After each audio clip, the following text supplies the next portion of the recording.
Hey everybody, Dr. Sandal here, breaking the boundaries of mainstream medicine. Today I want to talk about how there's more to medicine than medicine.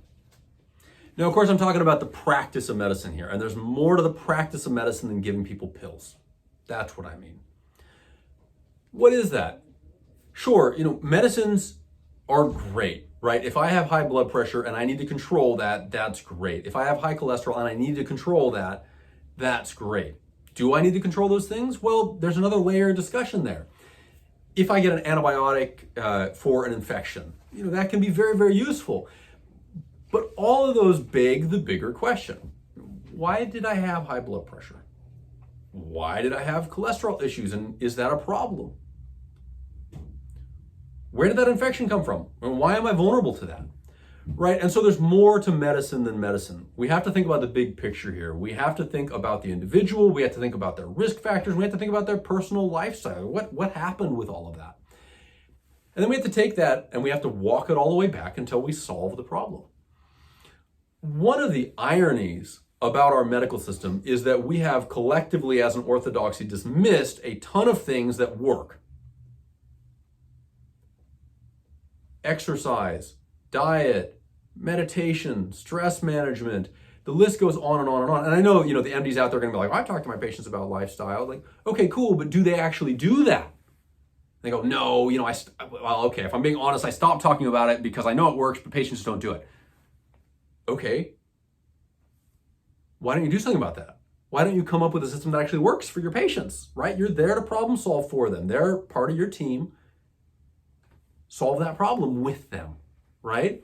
Now, other cultures, I think, do a lot better job with patients having responsibility for their own health rather than outsourcing to someone who's too busy to swing that back. Now, what do I mean? In other cultures, you look at India, you look at China, heck, you look at Russia, you look at Europe, they do things in a different way because they know that it's healthy, right? You go to Italy, they take a lot of time eating their food. There's this idea now coming up in America of mindful eating. Go spend time in rural France or Italy. They eat mindfully. They like it. They know it's good for them. They're not going to change. They know that that's beneficial. And now we're coming back around and we're like, oh, that was really smart. Geez, maybe we should be doing that. The world is full of this sort of stuff. There's more to medicine than medicine. If we think we're so enlightened and we start dismissing all these ancient traditional cultures and ideas that served our ancestors, what are we doing? Yoga, meditation, routine exercise, eating like our ancestors. All of these things have a demonstrable effect on the human physiology and psychology. I mean, it's a no-brainer if you think about that, right? I don't think anybody's going to disagree with me that those things are incredibly powerful. Maybe some people in the orthodoxy are going to disagree about how powerful they are, and they say, no, meditation isn't going to fix their blood pressure. They have to have a pill. Okay, that's a disagreement we can have. Let's talk about that. The answer to that is going to depend on the individual. To take that example into some depth here, hypertension is multifactorial. What do I mean? Different people have high blood pressure for different reasons. Now, if someone comes to me and they have high blood pressure and they're obviously stressed and they're not sleeping well, I'm going to work with them to fix that rather than just give them a pill, right? Maybe I'll use a pill temporarily to help them, cover that up while we solve the root problem, but we have to solve the root problem. And it's absolutely solvable.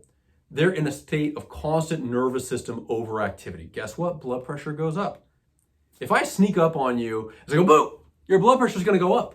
So if you're doing that to yourself 100% of the time, guess what? Your blood pressure goes up, right?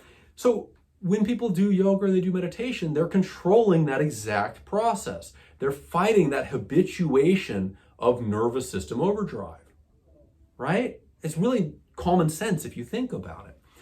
So there's more to medicine than medicine. We have to think more broadly about this. We have to think about what are the root causes. And I hope it doesn't surprise anybody that many of the causes of illness are completely in your control. Now, sometimes, our lives get busy, we have kids, we have work, this sort of stuff, and we kind of just put up with pain and we ignore our body signals. And we end up down the line and we have some illness. Optimally, we go to someone who guides us to the consciousness, to the awareness that we've created this and that we can fix this. Right? Now, there's all sorts of other supports we can do. We can do pharmaceuticals, we can do nutraceuticals, you can do supplements, you can do lifestyle interventions.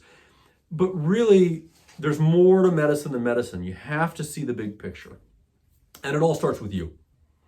If you need a professional to guide you on that, there is zero shame in that. We all get busy.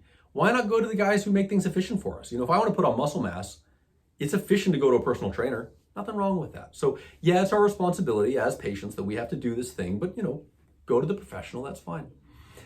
But don't let someone hoodwink you into medicines without seeing the big picture, guys. This is important. Okay, hope that was helpful. If you guys have any questions, if you disagree, if you want to argue about it, let me know. I'm here to make sure that we are all collectively pushing the boundaries of mainstream medicine so that we have a better healthcare system. In the US, globally, man, we need it. Let's do this. Make sure you like and subscribe so that we can keep on having this conversation. I look forward to seeing you guys next time. Take care.